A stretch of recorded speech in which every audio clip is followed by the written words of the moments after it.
அடுத்ததாக பாவலர் யுகபாரதி அவர்கள் தனது இரங்கல் உரை. ஒரு நள்ளிரவில் அந்த ஆங்கிலேயன் நம்மை எல்லாம் சேர்த்து ஒரு பெரிய போர்வையால் போர்த்துவிட்டு போனான். ஒரு நள்ளிரவில் அந்த ஆங்கிலேயன் நம்மையெல்லாம் சேர்த்து ஒரு பெரிய போர்வையால் போர்த்துவிட்டு போனான். விடிந்தது, விழித்தோம். எழ முயற்சி செய்கிற இப்போதுதான் தெரிகிறது நமது கோவணங்கள் எல்லாம் களவாடப்பட்டு விட்டன.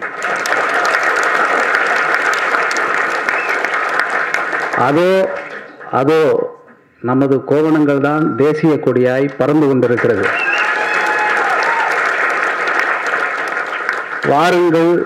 வாருங்கள் தேசிய கொடியை கிழிப்போம், அவரவர் கோவணங்களை அவரவர் கட்டிக்கொள்வோம்.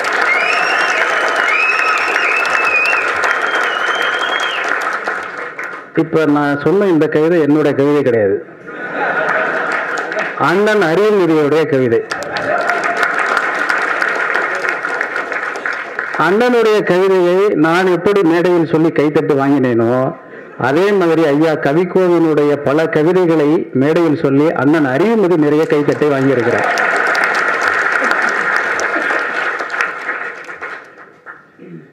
அப்துல் கலாம் வீணை வாசிக்கிற மாதிரி உட்கார்ந்துருக்கிறாரு, கையில் பகவத்கீதை வச்சிருக்கிற மாதிரி ஒரு சிலையை நிறுவி இருக்கிறாங்களே அப்படின்னு கேட்டால், திருக்குறளை வேணா கொடுங்க அப்படின்னு அவன் சொல்கிறான். நாம் கவனிக்க வேண்டியது, திருக்குறளை நம்மிடத்தில் இருந்து உருவிக்கொண்டு பகவத்கீதையை திணிக்க முயன்று கொண்டிருக்கிறார்கள் என்பதை தான். இந்த அரசியலை புரிந்து கொள்ளாமல் இந்த கவிக்கோவை நாம் நினைவு கூறுவது முடியவே முடியாது. எனவே கவிக்கோவை நாம் என்ன அரசியல் தளத்திலிருந்து புரிந்து கொள்கிறோமோ அந்த அரசியலில் இருந்து தான் அவருக்கான நினைவுகளையும் நாம் பகிர்ந்து கொள்ள வேண்டியிருக்கிறது. தமிழகத்தில் நம்மிடம் இருந்த எல்லா நம்பிக்கைகளும் பொய்த்துவிட்ட பிறகு ஒரே ஒரு நம்பிக்கையாக இருக்கக்கூடிய அண்ணன் செந்தமிழன் சீமான் உள்ளிட்ட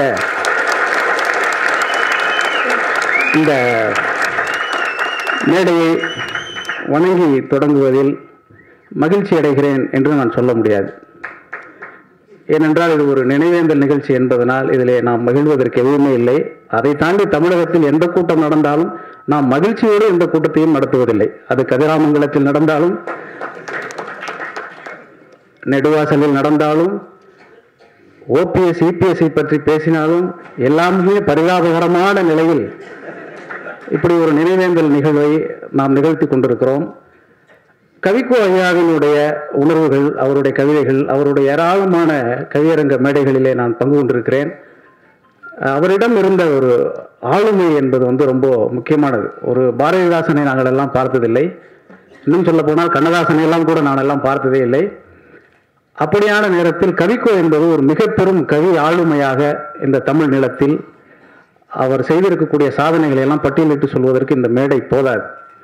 நிறைய புத்தகங்கள், குறிப்பாக அவருடைய அந்த முதல் தொகுப்பான பால்வீதி தொகுப்பு ரொம்ப ஒரு முக்கியமான தொகுப்பு. எதில் முக்கியமான தொகுப்பு என்றால், சரியலிச கவிதைகள் என்கிற ஒரு புது வகையான முறைமையை தமிழுக்கு அறிமுகப்படுத்திய ஒரே கவிஞர் கவிக்கோ அவர்கள் தான். அந்த கவிதை தொகுப்பு வெளிவந்த பொழுது இந்த கவிதை புரியவில்லை, இந்த கவிதை மேட்டிமையோடு இருக்கிறது, இது எளிய மக்களுக்கு புரியவில்லை, இன்னும் குறிப்பாக சொல்ல வேண்டுமென்றால் இந்த கவிதைகளில் மனிதாபிமானம் இல்லை என்று கூட அவர் மீது விமர்சனம் வைத்தார்கள். அப்பொழுதுதான் அவர் சொன்னார், இந்த கவிதைகளில் நீங்கள் இப்படியான விமர்சனங்களை முன்வைப்பீர்களே ஆனால் மரணம் முற்றுப்புள்ளி அல்ல என்ற ஒரு கட்டுரை தொகுப்பின் வாயிலாக அந்த புத்தகம் முழுவதற்குமான ஒரு விளக்க உரை எழுதினார். எனக்கு தெரிய தமிழ் சூழலில் தன்னுடைய கவிதை புத்தகத்திற்கு தானே விளக்க உரை எழுதிய ஒரே கவிஞன் அப்துல் ரஹ்மான் தான். எதற்காக சொல்கிறேன் என்றால், தமிழில் அவ்வளவு பாண்டித்யம் மிக்க ஒருவர். ஒரு சின்ன ஒரு உதாரணத்தோடு நான் அதை சொல்லலாம் என்று ஆசைப்படுகிறேன். இலக்கியம் மூலம் இந்திய இணைப்பு என்கிற ஒரு வகைமையில் எழுத்தாளர் சிவசங்கரி அவர்கள் அவரை போய் பேட்டி காண்கிறார். சிவசங்கரி என்கிற பெயரை நீங்கள் உள்ளத்திலே பதித்துக் கொள்ள வேண்டும். இந்த பெயருக்கு பின்னால் இருக்கக்கூடிய அரசியலே உங்களுக்கு தெரியும். இதுக்கெல்லாம் எது கைத்திட்டுருக்கீங்கன்னு எனக்கு புரியல. நான் ஏதோ சிக்கலான ஒரு கருத்தை சொல்லலை இப்போ நான். அப்போ சிவசங்கரி கேட்கிற பொழுது அவர் சொல்கிறார், தமிழை பற்றி, தமிழுடைய தொன்மையை பற்றியெல்லாம் விளக்கி கொண்டே வருகிற பொழுது அவர் சொன்னார், ஆ என்பதை, ஆ என்கிற சொல்லுக்கு அகரம் என்கிற அந்த ஆ என்கிற சொல்லுக்கு செல்வம் என்று பொருள் இருக்கிறது. நாம் மாடுகளை செல்வம் என்று தான் சொல்கிறோம். ஆ என்றால் ஆவின் பால் என்று சொல்கிறோமே, அது ஆ என்பது பசு.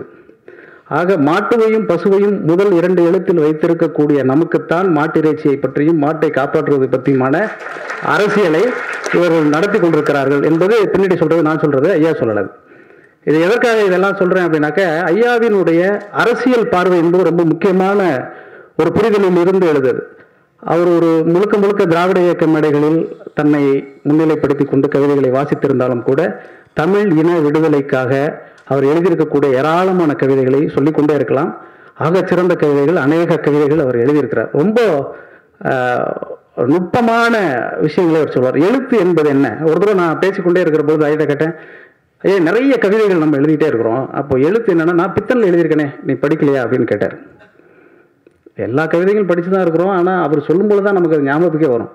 என்னையா அப்படின்னு கேட்டேன். எழுத்து என்பது என்ன அப்படின்னு பித்தன் கேட்குற மாதிரி நான் எழுதியிருக்கேன் அப்படின்னாரு. இது சொல்லுங்க அப்படின்னேன். திரும்பவும் நான் தான் சொல்லணுமா? அதான் எழுதிட்டேனே, நீ படிக்க வேண்டியதானே அப்படின்னாரு. இல்லை, நான் வீட்டில் போய் திருப்பி படிக்கிறேன், ஆனால் நீங்கள் என்ன எழுதுனீங்க, நீங்கள் உங்கள் வாயால் சொல்லுங்க அப்படின்னு கேட்டேன். அப்போ அவர் சொன்னார், எழுத்து என்பது என்ன? அங்கீகரிக்கப்பட்ட கிறுக்கள் தானே அப்படின்னு அவர் சொன்னார். எழுத்து என்பது என்ன? அங்கீகரிக்கப்பட்ட கிறுக்கள் தானே அப்படின்னு அவர் சொன்னார். ரொம்ப ஆச்சரியமாக இருக்கும்.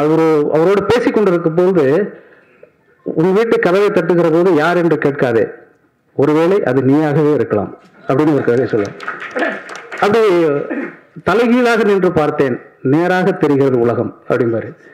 இதெல்லாம் புரிந்து கொள்வதற்கு ரொம்ப ஒரு சூஃபி மனநிலையோடு கவிதை அணுகக்கூடியவர்.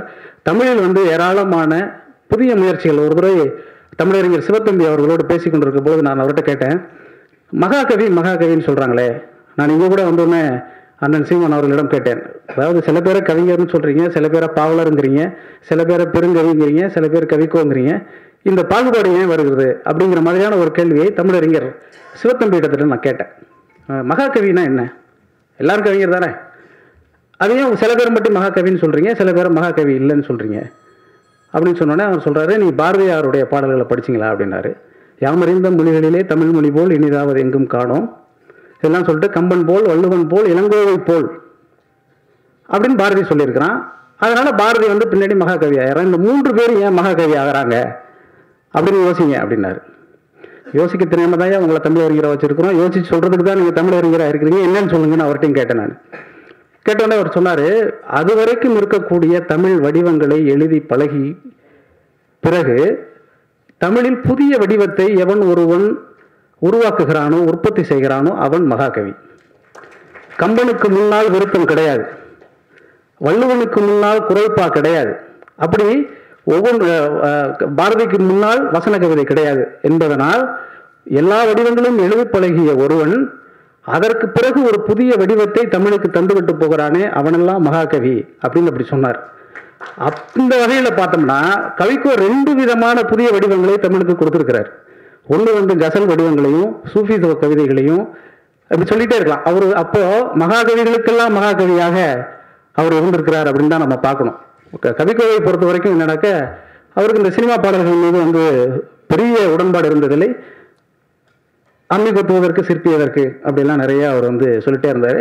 ஆனாலும் அவர் என்னைய கபிலனை, இளையகம்பனை, பள்ளி பாரதி அண்ணனை, அரியமொழியை, நாங்களெல்லாம் சினிமாவுக்கு பாட்டு எழுதி கொண்டிருக்கிறோம், எங்களுக்கு தலைமை தாங்கக்கூடிய கவிஞராக அவர் இருப்பார். இன்னும் சொல்ல போனால் கவிஞர்களின் கவிஞர் அப்துல் ரஹ்மான் அப்படிங்கிறவர் எல்லாருமே நாங்கள் உணர்ந்திருக்கோம். எங்கள் மீது அவருக்கு ஒரு செல்ல கோபம் உண்டு. என்னை ஒரு முறை சொன்னார், கம்பன் கழக விழாவில் அவர் தலைமை, நான் கவிதை வாசிக்க போயிருந்தேன். அப்போ சொன்னார், 10 பாட்டு எழுதும் பக்குவம் உடைய யுகபாரதி குத்துப்பாட்டு எழுத போன வேணும் அப்படின்னு சொல்லிட்டாரு. ஒரு 2 வருஷமா எல்லா மேடையும் இப்படியே பேசிட்டே இருக்கிறாருன்னு சொல்லிட்டு, அதுக்கு முன்னாடி ஒரு 10-15 மேடைகளில் நான் கலந்துருக்கிறேன். அவர் எல்லா மேடையிலும் இப்படியே சொல்லிட்டே இருக்கிறான்னு சொன்னோன்னே, அந்த அம்மி குத்துவதற்கு சிற்பி எதற்குன்னு கேட்டார் இல்லையா, அதை மனசில் வச்சுக்கிட்டு நான் ஒன்று சொன்னேன், இருக்கிற எல்லா கல்லையும் நீ ஒருவனே சிலை செய்து விட்டதால், இருக்கிற எல்லா கல்லையும் நீ ஒருவனே சிலை செய்து விட்டதால் பாக்கி இருக்கும் எங்களுக்கு, பாவப்பட்ட எங்களுக்கு பாக்கி இருப்பது அம்மிதான், கொத்தி கொண்டிருக்கிறோம், உப்பு புளிக்கு உதவுகிறது அப்படின்னு சொல்லிட்டேன். சொன்னோன்னே இதே மாதிரி கை தட்டினாங்க. அது இன்னும் பெரிய கூட்டம். திருப்பி கை தட்டினாங்க. அந்த கைத்தட்டை பார்த்தோன்னே அவருக்கு அவர் எத்தனை ஆண்டு காலமாக அவர் கொண்டிருந்த கொள்கைக்கு மாற்றாக ஒரு சின்ன பொடியன் பதில் சொல்கிறானே, பதில் சொல்லிவிட்டானே அப்படின்னு முகம் இறுக்கமாகி என் மீது கோபமாகி இனிமேல் கவியரங்கத்துக்கே கூப்பிட மாட்டாருன்னு நான் நினைச்சு இப்படி ஒரு பார்வை பார்த்தேன். நல்லா இருக்கு, நல்லா இருக்கு, திருப்பி சொல்லு அப்படின்னு. அதுதான் கவிக்கோ. அடிக்கடி அண்ணன் அறிவுமதி சொல்லிக்கொண்டே இருப்பார், கவிக்கோ ஒரு ஆண் தாய் அப்படின்னு சொல்லுவார். அதுதான் அந்த ஆண் தாய் என்கிற சொல்லுக்கான அர்த்தமாக அந்த மேடையில் பார்த்தேன். அதற்கு பிறகு அவர் ஒவ்வொரு முறை பார்க்கிற பொழுதும் இப்படியான சந்தர்ப்பங்களை அவர் ரொம்ப உற்சாகமாக எதிர்கொள்வார். புதிய இளைஞர்களை பார்க்கிற பொழுது அவர்களுக்கு ஒரு 10 விஷயங்களை, 10 செய்திகளை, 10 தகவல்களை சொல்லிவிட வேண்டும் என்கிற ஆர்வம் அவரிடம் இருக்கும். அவருடைய அந்த உடல் அசைவு ரொம்ப முக்கியமாக இருக்கும். அது அந்த பாவத்தோடு அவர் சொல்லக்கூடிய அந்த தொழில் இருக்குல்ல, அது ரொம்ப முக்கியமான விஷயமா இருக்கும். நிறைய விஷயமா இருக்கும். பல முறை பல கவியரங்க மேடைகளில் அவரோடு நான் பழகியிருந்தாலும் கூட அவர் மரணத்திற்கு 1 வாரத்திற்கு முன்பு தான் அவர் வீட்டுக்கு போய் முதல் முறையாக நான் சந்தித்தேன். ஏறக்குறைய 15 ஆண்டுகளாக அவரோடு நான் பழகியிருந்தாலும் கூட திடீரென்று ஒரு நாள் எனக்கு தோன்றுச்சு, ஐயாவை போய் பார்த்துட்டு வரணும் அப்படின்னு சொல்லிட்டு வீட்டில் சொன்னேன். வீட்டில் நீங்கள் அப்படி போய் பார்க்குற யாரையுமே பார்க்க மாட்டீங்களே திடீர்னு என்னன்னொன்னே இசாக் அப்போ தொலைபேசியில் வந்தார். இல்லை, எனக்கு ஏதோ மனசு ஏதோ உறுத்தலாக இருக்குது, நான் ஐயாவை பார்க்கணும்னு தோணுது அப்படின்னாரு. இசாக் வாரந்தோறும் ஐயாவை பார்க்கிறவர் தான். ஒவ்வொரு முறையும் அவர் பார்க்கிற பொழுதெல்லாம் கூட ஐயாவை பார்க்க போகிறேன்னு சொல்லுவார். அப்போ இல்லாமல் எனக்கு போக வேண்டும் என்கிற எண்ணம் எனக்கு தோன்றதே இல்லை. திடீர் என்று சொன்னோன்னே அவருக்கே ரொம்ப பரபரப்பா, ஏன் அப்படி நினைக்கிறீங்க அப்படின்னாரு. இல்லை, எனக்கு என்னமோ 2 நாளாகவே அவரை பார்க்கணும்னு தோணுது, நம்ம போவோம் அப்படின்னு சொன்னோம். நாங்கள் போனோம். அவர் மருத்துவமனைக்கு போயிட்டு வந்திருந்தாரு. ஓய்வு எடுக்கிறாரு, அதனால் நீங்கள் சாயங்காலம் தான் பார்க்கணும் அப்படின்னு சொன்னாங்க. நாங்கள் காலையிலே போயிட்டோம். சாயங்காலம் வரைக்கும் அங்கேயே நான் இருந்தேன். நானும் இசாக்கும் ஹாஜாக்கனியும் 3 பேரும் அவர் வீட்டு வாசலிலேயே இருந்து பேசி கொண்டிருந்தோம். எதற்காக நாங்கள் அங்கே போனோம் என்று தெரியாது. ஏன் அவரை பார்க்க வேண்டும் என்று எனக்கு எண்ணம் வந்தது என்று எனக்கு புரியவே இல்லை. அதுக்கப்புறம் அவர் சீக்கிரமே விழிப்பு விட்டது. வந்த உடனே கேட்டிருக்காரு. வந்தோடனே வந்திருக்காங்க அப்படின்னு சொன்னோன்னே உடனே கூப்பிட்டு எங்களோடு பேச ஆரம்பித்தார். ஏறக்குறைய ஒரு 3-3.5 மணி நேரம் இருக்கும். அவர் எழுதி வைத்திருந்த வெளிவர இருக்கக்கூடிய எல்லா கவிதைகளையும் எங்களிடம் வாசித்து காட்டினார். ரொம்ப குறிப்பாக மலையாள பாடல்களை அவர் மொழிபெயர்த்து, சினிமா பாடல்களினுடைய காதலர் அவர் சிற்பி கொத்த அம்மி எதற்குன்னு அவர் சொல்லியிருந்தாலும் கூட, அம்மி கொத்த சிற்பி எதற்குன்னு சொல்லியிருந்தாலும் கூட அவர் சினிமா பாடல்களினுடைய மிகப்பெரிய காதலர். பாட்டு புஸ்தகங்களை சேகரித்த ஒரே தமிழ் கவிஞன் என்றால் அது கவிக்கோ தான். அப்போ பேசிட்டே இருக்கும்போது சொன்னார், சமீபத்தில் அவன் பாட்டு ஒன்று கேட்டேன்ப்பா, ரொம்ப நல்லா இருந்தது அப்படின்னு சொன்னோன்னே எனக்கு பயங்கர மகிழ்ச்சி. ஐயாவே நம்ம பாட்டை பாராட்டிட்டாருன்னு. அந்த கவிதைகளை உள்வாங்கி கொண்டிருந்தாலும் கூட அவரிடம் இருந்த ரசிகன் திரும்ப திரும்ப நம்ம இடத்துல எதையோ சொல்லி கொண்டே இருப்பான். ஒரு வரிகளும் ஒவ்வொரு வாக்கியங்களும், இன்னும் குறிப்பாக இந்த சிறகுகளை நேரம் என்கிற அந்த ஒரு தொகுப்பு இருக்கு.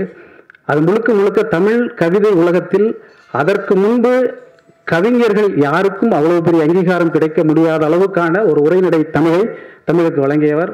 ஐயாவின் நினைவை போற்றுவோம்.